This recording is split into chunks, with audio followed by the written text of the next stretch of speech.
Hello guys, welcome to back my new blog. तो आशा करते मुझे सबको देखाइली।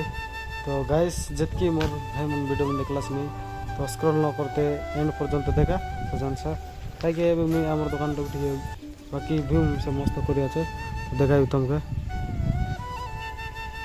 तो गाइस हेलो वर्षा आईसी केमती हेले तो बाकी मुझे तुमके सब बाट देखाइली मोर दुकान के जाना सुना बोले एवं आगे एटा अलग रहा तो ये टे काम करदेलु टे भल है टे भल लगलानी। तो बाकी तुमको से भल लगते रही बोला आशा बाकी व्यूटा देखाई देवी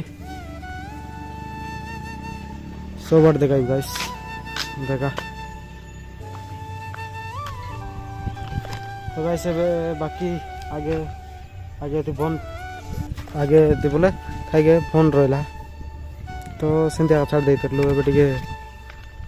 टे गाइस चाषबास टे कलानी आम घर लोग तो मुई कर ना बाकी आम घर लोग कलानी बाकी एबार मिसा गोट भाट आछे से फुरबार एसे तो दোकान लोग फुरबी बोले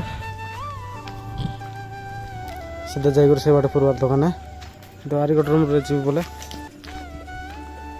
आदि जाइए फुरबार अच्छे बाकी ए देख गाइस। तो जितकी तुम इसा करते रही से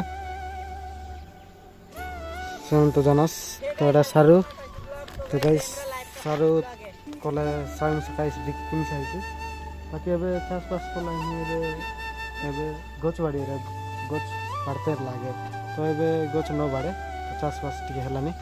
तो गाइस देखा तो मुई तो केन भाई ना दुकान पाके ब्लॉगटा टिके बनाई लेनी। तो भाई मन तुमके टिके भल लगते रही बोले लाइक सब्सक्राइब करा और कमेंट करा नेक्स्ट वीडियो रे देखा गाइस।